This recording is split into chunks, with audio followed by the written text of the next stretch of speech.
அஸ்ஸலாமு அலைக்கும் வரஹ்மத்துல்லாஹி வபரகாத்துஹு. சவுதி வாழ் தமிழ் மன்ற நண்பர்களுக்கு ஒரு முக்கிய அறிவிப்பு. இன்றைய தேதி 17/6/2025 சவுதி அரேபியாவிலிருந்து ஓமானுக்கு செல்லக்கூடிய சகோதரர்களுக்கான மகிழ்ச்சியான செய்தி. ஜிசிசி ரெசிடென்ஸுக்கு ஓமானுடைய விசிட் விசா வந்து ஆனரைவல் இப்போ கிடைக்கிறது.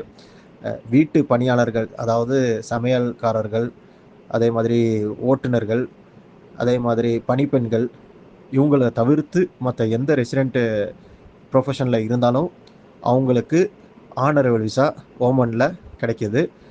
ஸோ வீட்டு பணியாளர்கள் வந்து அவங்களுடைய கஃபீல் ஸ்பான்சர் மூலம் கூட சென்றார்கள் என்றால் அவங்களுக்கு ஓமனுடைய ஆனரைவல் விசா கிடைக்கும். தனியாக செல்லும்போது அவங்களுக்கு கிடைக்காது. ஸோ மற்ற ப்ரொஃபஷனில் உள்ளவங்களுக்கு ஜிசிசி ரெசிடென்ட்டு விசா வந்து வேலிடிட்டி 3 மாதமாக இருக்கும்போது, அதாவது அவங்களுடைய இக்காமா வேலிடிட்டி 3 மாதமாக இருந்துச்சுன்னா, மினிமம் வேலிடிட்டி 3 மாதம் இருந்துச்சுன்னா ஓமனுக்கு செல்லும்போது ஆனரைவல் விசா தாராளமாக பெற்றுக்கொள்ளலாம்.